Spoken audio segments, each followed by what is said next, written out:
अस्सलामुअलैकुम dear student.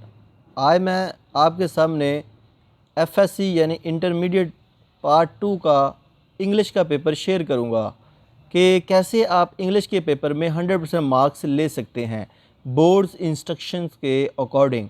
आपके बेशुमार यूट्यूब पर मैसेजेस रिसीव हुए कि हमें एफएससी या एफए की जो इंग्लिश है उसका पेपर दिखाएं, उसके इंस्ट्रक्शन बताएं कि कैसे हम नंबर ले सकते हैं।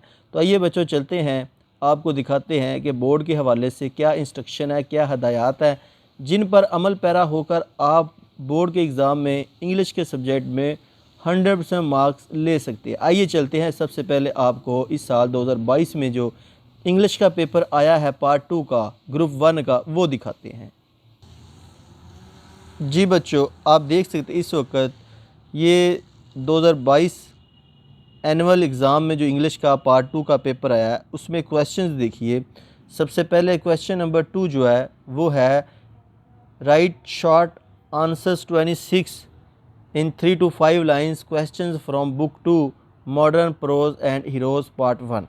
तो ये आपके सामने टोटल 9 शॉर्ट क्वेश्चन दिए जिनमें से आपने 6 करने हैं। हर शॉर्ट क्वेश्चन 2 नंबर का है, इस तरह ये 12 नंबर का क्वेश्चन आप देख सकते हैं। क्वेश्चन 3 देखें, इसमें क्या है, आपको फिर दोबारा 8 शॉर्ट क्वेश्चन दिए गए हैं जिनमें से 6 करने, इनके भी 12 नंबर है। क्वेश्चन 4 देखिएगा, ये आपके सामने 12 शॉर्ट क्वेश्चन हैं जिनमें से आपने 8 करने हैं जिनके 16 नंबर हैं। इस तरह सेक्शन अगर हम 2 की बात करें तो उसमें क्वेश्चन 5 ऐसे है, क्वेश्चन 6 जो है जो सेंटेंस मेकिंग है, और क्वेश्चन 7 ट्रांसलेशन है। पैसेज जो नीचे दिया गया इसको इंग्लिश में करना है आपने ट्रांसलेट, और उसके बाद जो अल्टरनेटिव मीडियम के स्टूडेंट होते हैं जिनका मीडियम इंग्लिश होता है उनके लिए ये क्वेश्चन दिया गया है। आइए चलते हैं बोर्ड के हवाले से, अब एक एक क्वेश्चन को मैं डिस्कस करता हूँ कि किस तरह आपने अटैम्प्ट करना है जिससे आप फुल मार्क्स ले सकते हैं। आइए अब चलते हैं बोर्ड की गाइडलाइन की तरफ।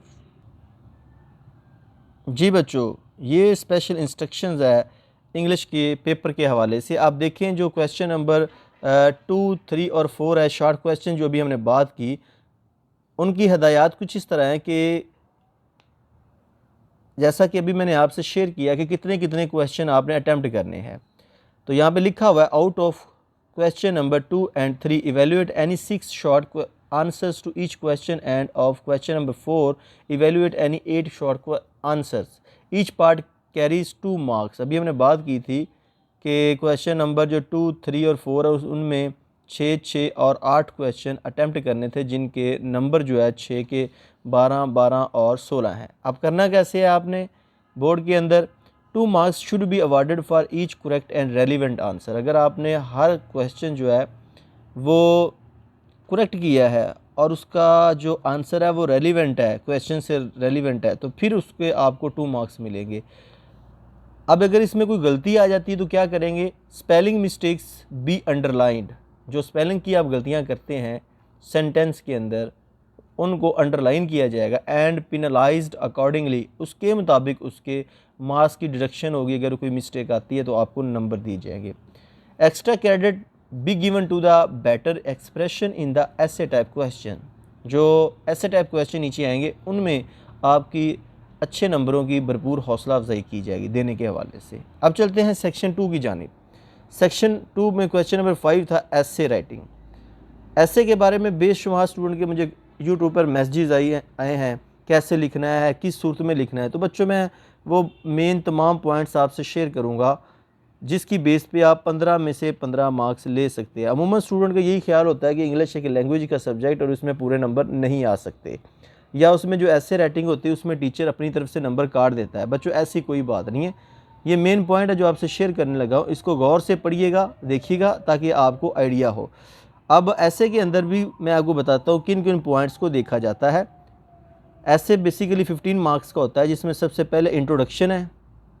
अब देख सकते हैं इंट्रोडक्शन के अंदर किन किन चीज़ों का ख्याल रखा जाता है। If the introduction of the topic is convincing and appealing and states the topic clearly. अगर आपका जो तारफ़ है, जो इंट्रोडक्शन आप लिखा है वो कन्विंस कर रहा है, एग्जामिनर को अपनी तरफ माइल कर रहा है, जिसमें आपने अच्छा मटेरियल दिया हुआ है, और appealing and states the topic clearly and gives a clear overview of the topic, it should be awarded full marks. तो ऐसे के जो इंट्रोडक्शन है उसको फुल मार्क्स वो एग्जामिनर देता है।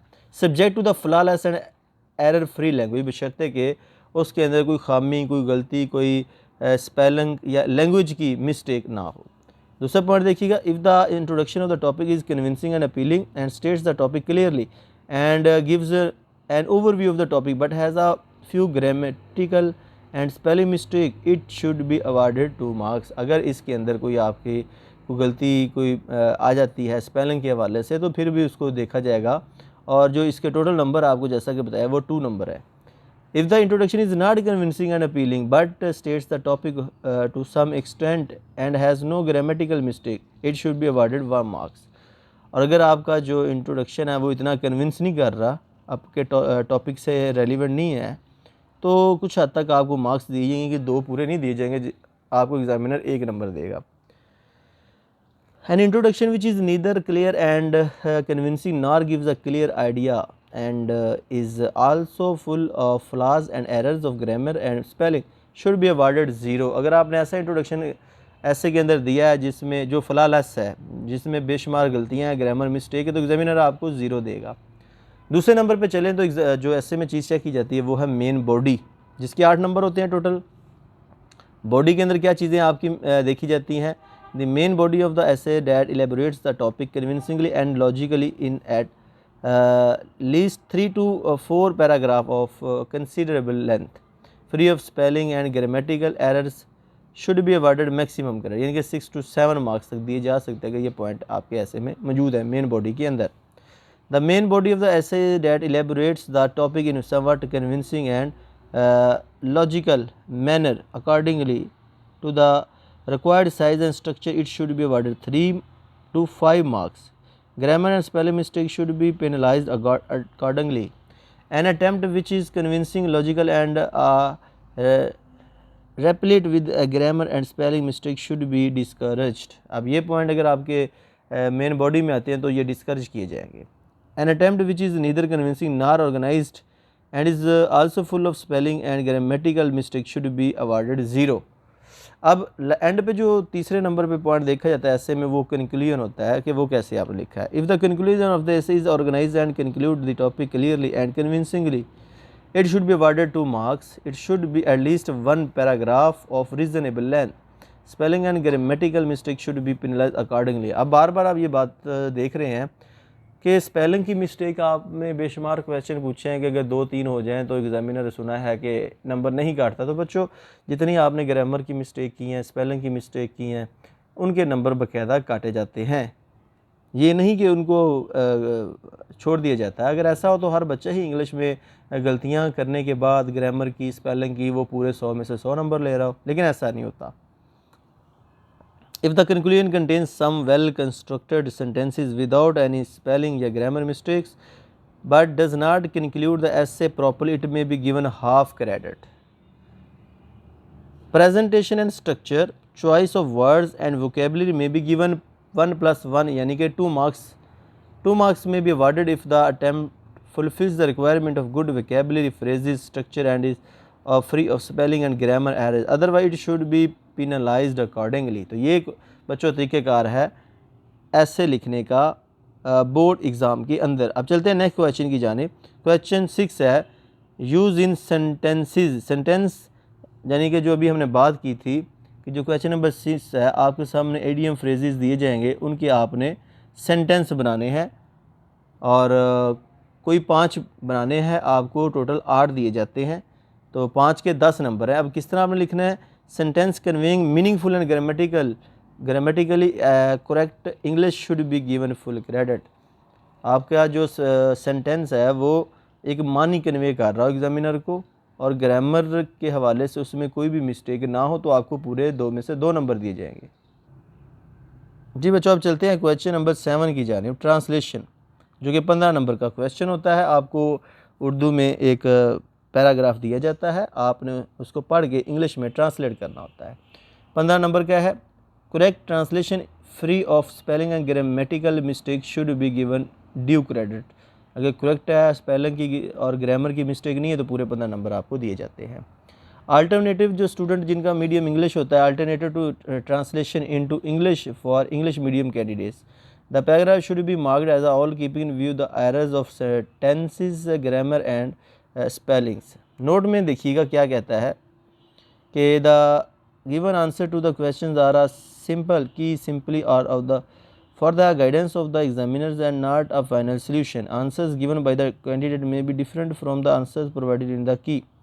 Examiners are requested to use their knowledge and intuition and award marks to the student accordingly. तो बच्चों इससे मुराद ये है कि अगर कोई क्वेश्चंस जो शॉर्ट क्वेश्चंस आप लिखते हैं उसमें कुछ आपने अपनी तरफ से मटेरियल ऐड करके या किसी और तरीके से प्रेजेंट किया है क्वेश्चन को, लेकिन ग्रामेटिकली और स्पेलिंग के हवाले से वो बिल्कुल ठीक है, तो एग्जामिनर उसकी भी हौसला अफजाई करेगा, उसके भी आपको नंबर उसके मुताबिक देगा। ये नहीं कि जो बुक में आपने टू दी पॉइंट लिखा है वही आंसर 100% होगा उसी तरह ग्रामर के हवाले से, तो फिर ही आपको नंबर दिए जाएंगे। ऐसा नहीं है, आप अपनी ट्राई कर सकते हैं। तो उम्मीद करूंगा कि आपको इस पूरे इंग्लिश के पेपर की अंडरस्टैंडिंग हो चुकी होगी। अगर फिर भी आपके ज़हन में कोई क्वेश्चन हो तो इस वीडियो के नीचे कमेंट बॉक्स में अपना क्वेश्चन ज़रूर पुट कीजिएगा, और अगर ये वीडियो पसंद आई है तो इसे लाइक करके अपने दोस्तों के साथ ज़रूर शेयर कीजिएगा ताकि आपके दोस्त भी घर बैठे इस तरह की इन्फॉर्मेटिव वीडियो देख सकें। तो अगर आप चाहते हैं कि इस तरह की वीडियोस डेली बेस पे आपको रिसीव हो तो इस चैनल को सब्सक्राइब करें, साथ बेल आइकन का बटन ज़रूर दबाइएगा ताकि जब भी नेक्स्ट टाइम मैं वीडियो अपलोड करूँ केमिस्ट्री, फिज़िक्स, बायोलॉजी के प्रैक्टिकल की या थ्योरी की, उसका नोटिफिकेशन आपको मिल जाए। तो नेक्स्ट वीडियो तक आपसे इजाज़त चाहूँगा। अपना बहुत ज़्यादा ख्याल रखिएगा। अल्लाह हाफिज़।